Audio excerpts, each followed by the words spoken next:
Durante el curso de taller de impresión conocimos la terminología básica que se maneja en las artes gráficas, el cual nos permite tener una comunicación más asertiva con las personas que están en el medio y realizan todo aquel proceso de impresión.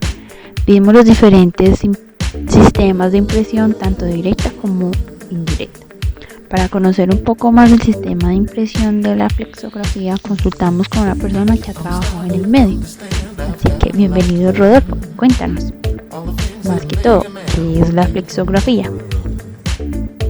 Luisa, la flexografía, como yo la comprendo, es una técnica de impresión que consta de un cliché o fotopolímero con relieve, y las partes que tienen relieve son las partes que llevan tinta, o sea, las que van a imprimir, las que van a pasar la impresión al papel o al plástico o al sustrato que se elija para el producto final. Las zonas que no tienen relieve, o sea, las que son de relieve bajo, son las que no poseen impresión.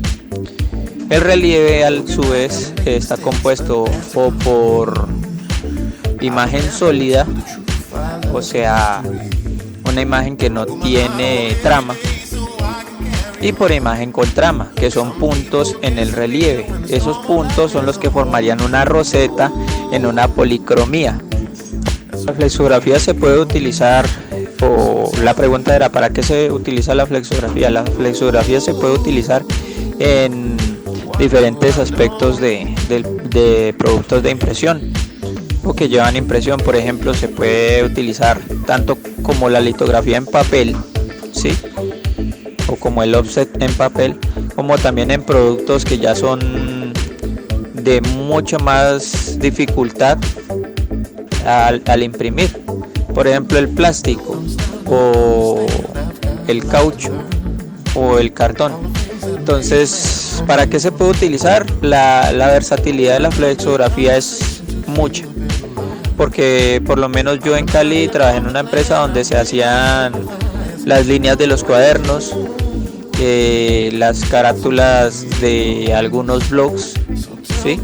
Entonces se puede utilizar como el offset, como otra rama de las artes gráficas, y también se utiliza para imprimir en cajas, para hacer fondos como el papel silueta se utiliza. Entonces hay gran versatilidad de usos para la flexografía, y pues más que todo se utiliza para los trabajos que son de velocidad, cuando se necesita gran cantidad a menor tiempo, entonces se utiliza la flexografía. Pues como te decía, respecto a la flexografía, tiene gran versatilidad. Entonces, ¿qué tintas se utilizan? Para materiales polímeros, no fotopolímeros, porque el fotopolímero es el cliché. Para polímeros se utiliza una tinta que es de secado con luz ultravioleta, que son tintas de base aceite. Sin embargo, como le decía, yo en Cali trabajé en una empresa donde se hacían las líneas de los cuadernos o las cuadrículas de los cuadernos. Allá se utilizaban tintas base agua. También hay unas tintas que, aunque son base agua, contienen un solvente que es amoníaco. Entonces hay gran versatilidad también de tintas según la necesidad o el requerimiento del producto. Las que más se utilizan son tintas base agua y base aceite, pero con secado ultravioleta. El funcionamiento del proceso flexográfico consta de una bandeja, un rodillo de caucho que está en la bandeja, un rodillo anilos que está algo superpuesto al rodillo de caucho. Ese rodillo anilos a la vez está al roce o al beso con el rodillo portaclices o portafotopolímeros, pues. Entonces ahora sí describo el proceso. La bandeja donde está la tinta, el rodillo de caucho toma la tinta, se la transfiere al Anilox. El Anilox tiene una serie de perforaciones hechas al láser. Esas perforaciones distribuyen o porcionan la cantidad de tinta que va a ser distribuida en el cliché o fotopolímero. Entonces, de esa manera, el fotopolímero solamente toma la proporción indicada de tinta. Entonces, el fotopolímero o el rodillo portaclichés transfiere esa tinta a el sustrato, al papel, al polímero. Entonces, ya como es rollo a rollo, lo que yo he trabajado, ya pasa por el proceso de secado de la misma máquina o del proceso de flexografía. En ocasiones es por calefacción, cuando es tinta de agua, y en ocasiones es por secado ultravioleta. Cuando es por secado ultravioleta, entonces el sustrato con ya la impresión pasa por una luz ultravioleta que le da un proceso de curado, o pues como se podría decir coloquialmente, de secado.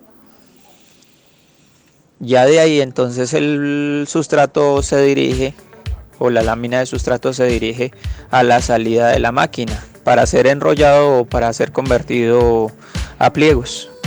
También una de las ventajas de la flexografía es que como es impresión al beso o al roce, entonces hay poco desgaste de los clichés o de los fotopolímeros, cosa que es contraria a otros procesos de impresión, como es la offset, que sufre deterioro el cliché o la plancha. Sufre deterioro porque se trabaja con químicos y el papel por lo menos es muy abrasivo. Entonces, como ese sí es impresión donde la plancha toca con el caucho y se causan presiones, aunque son establecidas, suele producir desgaste también con los líquidos con que limpian las planchas, pero eso ya es otro asunto. De cantidad de impresión, retomo. Como ahí la pregunta es una pregunta abierta, que es cantidad de impresión, no dice por cabidas ni por unidades. Entonces utilicemos una unidad que se utiliza en promedio, que son los metros. La máquina trabaja a metros por segundo, que es la velocidad, ¿sí? Entonces yo he trabajado las máquinas a 10 metros por segundo, a 20 metros por segundo. Entonces 10 metros, proceso de impresión flexográfica. Pues el proceso como tal es cuadre de máquina, impresión y revisar continuamente la impresión, ¿no?